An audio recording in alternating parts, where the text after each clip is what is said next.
Hello everyone, welcome level to clever. நான் உங்கள் பிரகாஷ். இந்த காணொலியில் நீங்கள் ஒரு முக்கியமான அப்டேட் தெரிஞ்சுக்க போகிறீங்க. அதாவது பொற்கோயில் பற்றி யாரும் அறிந்திராத ரகசியங்களை இந்த காணொலியில் நீங்கள் தெரிஞ்சுக்கலாம்.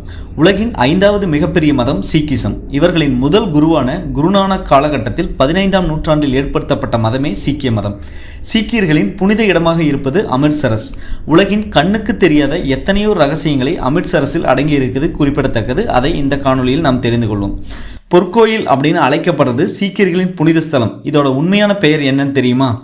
ஸ்ரீ ஹர்மிந்தர் சாஹிப் அப்படின்னு சொல்லுவோம். அதாவது இதோட அர்த்தம் அப்படின்னா கடவுளுடைய இருப்பிடம் அப்படின்னு சொல்லலாம். ஆனால் இங்கே எந்த ஒரு கடவுளும் மத வழிபாடும் சிலையும் இங்கே பார்க்க முடியாது. அதற்கு மாறாக சீக்கியர்களின் புனித நூலான குரு கிரந்த் சாஹிப் தான் இங்கே வழிபட்டு வராங்க. இவர்களின் 10வது குருவான குரு கோவிந்த் சிங் இனிவரும் கலியுகத்தில் எந்த ஒரு தனி மனிதரும் குரு கிரந்த் சாஹிப்பில் அதாவது இங்கே குருவாக இருக்க முடியாது அப்படின்னு சொல்லி அறிவிச்சார். குரு கிரந்த் சாஹிப் அப்படிங்கிறது வணங்கத்தக்க கடவுளாகவும் வழிகாட்டியாகவும் இப்போ திகழ்ந்துட்டு இருக்கு. 11வது குருவாகவும் பார்த்தீங்க அப்படின்னா இந்த குரு கிரந்த் சாஹிப் தான் வழிபட்டு இருக்காங்க. இந்த புனித நூலுக்காகவே எழுப்பப்பட்ட கோவில் தான் இந்த அமிர்தசரஸ். 1558 2வது குருவான ராம்தாஸ் ஜியால் கட்டப்பட்டிருக்கிறதா இந்த அமிர்தசரஸ் அப்படின்னு சொல்கிறோம். ஆனால் இந்த கோவிலுக்கான அடிக்கல் நாட்டுறது பார்த்தீங்க அப்படின்னா முஸ்லீமில் திருவையான தியான் மிரால கட்டப்பட்டிருக்கு அப்படின்னு சொல்கிறாங்க. குருநானக் சீக்கியம் அப்படிங்கிறத இந்து மதத்தையும் இஸ்லாமியும் இணைக்கக்கூடிய ஒரு பாலமாக கருதினார். அதனால தான் 2 சமயத்தையும் சார்ந்த புனித கருத்துக்களையும் ஞானமடைந்த பல ஞானிகளுடைய போதனைகளையும் குரு கிரந்த் சாஹிப்பில் சேர்க்கப்பட்டிருக்கு அப்படின்னு சொல்கிறாங்க.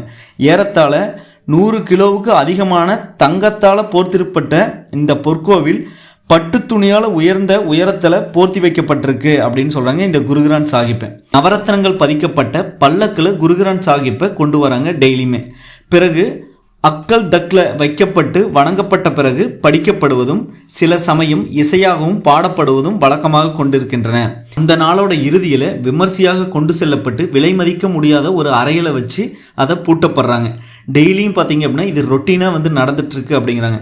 ஸோ அதே மாதிரி அமிர்தசரஸ் சுற்றி பொற்கோயில், அதாவது அந்த பொற்கோயிலை சுற்றி அமிர்த சரோவர் அப்படிங்கிற ஏரி ஒன்று இருக்குது அப்படிங்கிறாங்க. ஸோ இது வற்றாத அமிர்த குளம் அப்படிங்கிறாங்க. இது புனித தீர்த்தமாக 5வது குருவான குரு அர்ஜுன் சாஹிப்பினால் ஏற்படுத்தப்பட்டது அப்படிங்கிறாங்க. ஸோ இந்த அமிர்த சரோவர் நீரில் நீராடினால் கர்ம வினைகள் சுத்தமாக போயிடும் அப்படின்னு சொல்கிறது வழக்கமாக கொண்டிருக்கிறாங்க. பார்த்தீங்க அப்படின்னா இங்கே சமபந்தி விருந்து நடக்குது அப்படிங்கிறாங்க. 1 லட்சம் பேர்த்துக்கு மேலே டெய்லியும் இந்த சமபந்தி விருந்து நடக்குது. உலகத்திலேயே அதிக மக்கள் ஒன்றாக சேர்ந்து உண்ணக்கூடிய சமபந்தி விருந்தா இது பார்க்க 4 பக்கம் இதற்கான நுழைவாயில் இருக்கு. சாதி பார்க்காம, ஏழை பணக்கார வித்தியாசம் பார்க்காம, மத வேறுபாடு பார்க்காம மிளிர்ற பொற்கோவில் இந்தியர்களின் ஒற்றுமையை காட்ட வந்த அடையாள சின்னமாக விளங்குது அப்படின்னே நம்ம சொல்லலாம்.